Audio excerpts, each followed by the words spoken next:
Top 11 des actions pour rendre un homme fou de toi, le rendre dingue de toi, le rendre accro à toi. Alors, la première action que vous pouvez mettre en place pour rendre un homme fou de vous, c'est une action non verbale. Donc, une invitation, une ouverture. Vous êtes vraiment dans votre énergie féminine. Un regard. Vous êtes ouverte. Langage corporel ouvert.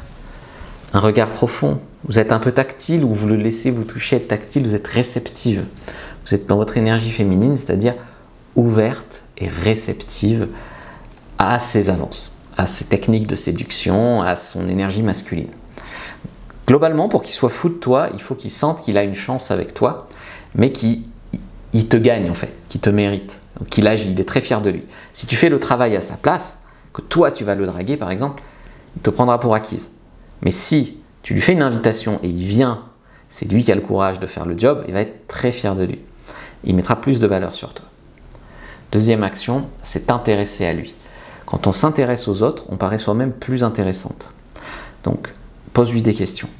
Très souvent, beaucoup de femmes en rendez-vous, je te parle d'expérience, adorent parler d'elles, sont intarissables, bavardes, mais ne s'intéressent pas tellement à l'autre. Et après, à un moment, elles lâchent un « parle-moi un peu de toi », comme ça. Mais en fait, après, elles recommencent à parler d'elles. Donc, intéresse-toi un peu vraiment à lui, pour vraiment le connaître et lui montrer que tu apprécies quelque chose chez lui de spécifique, pas quelque chose de générique. Quelque chose vraiment qui t'aura confié, que tu apprécies chez lui.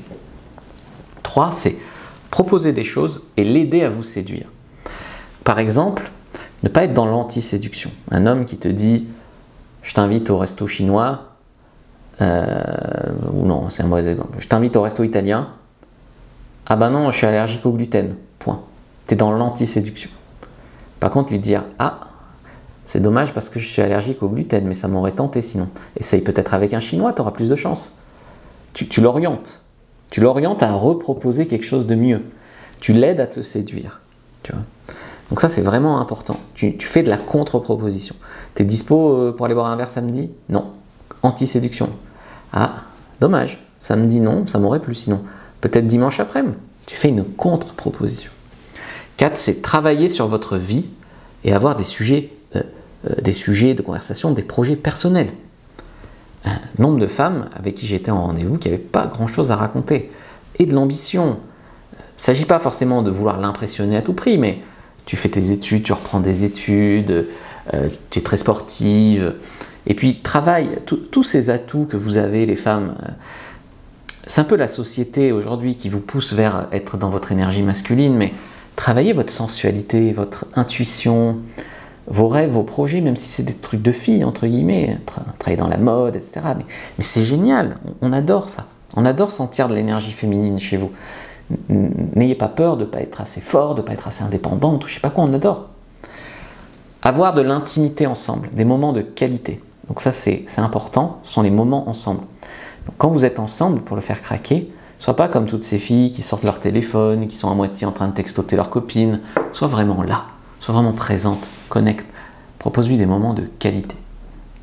Après, il faut être aussi un peu imprévisible, parce que tout ce que je t'ai donné là, ça va dans le sens de... Voilà, mais il faut aussi le taquiner, le défier. Ah ouais, tu penses que tu vas être à la hauteur, toi. Le challenger, quoi.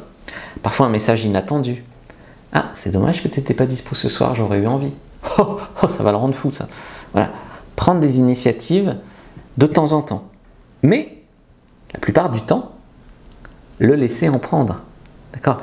C'est-à-dire, des fois, tu vas récompenser ces initiatives en prenant toi. Enfin, il ne faut pas que ça soit toujours lui qui dise bonne nuit, qui dise coucou le matin, qui dise on se voit cette semaine.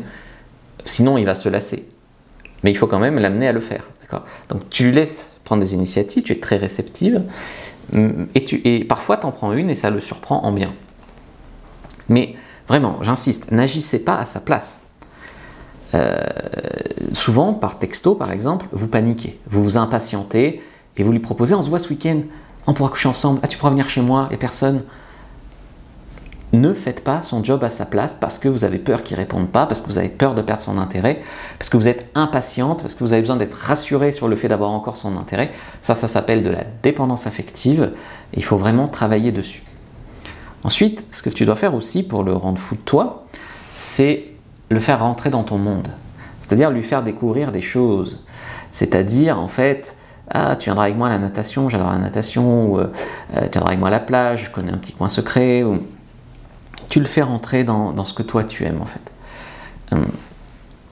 Ensuite, ne vous focalisez pas sur les sentiments. Ça, c'est numéro 10.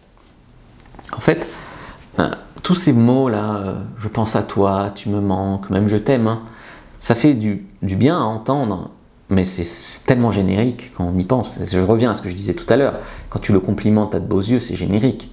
Par contre, waouh, ce que tu fais avec ta guitare, c'est vraiment impressionnant. Ça, c'est spécifique. Là, c'est pareil, je pense à toi, bon, c'est générique. Par contre, j'ai adoré la dernière fois, quand on se tenait la main dans la rue, quand tu m'as raccompagné jusqu'à chez moi, quel gentleman. Ça, c'est spécifique. Ce que vous avez vécu de sympa ensemble, vous le lui rappelez. Vous n'êtes pas dans ce que vous avez envie, vous avez vu dans un film, tu vois, tu es vraiment dans le spécifique avec lui. Et puis, savoir dire non, mettre des limites. Ça, c'est, je le dis souvent, mais quand un homme doit être amoureux d'une femme, il faut qu'il la respecte. Donc, s'il est toujours en retard, s'il ne tient pas sa parole quand il dit qu'il appelle et qu'il n'appelle pas, quand toutes ces choses-là, il faut qu'à un moment, tu recadres, tu mets des limites. Tu ne peux pas être coulante, tu ne peux pas tout laisser passer de peur qu'il se braque. Tu es obligé de te respecter pour qu'il soit amoureux.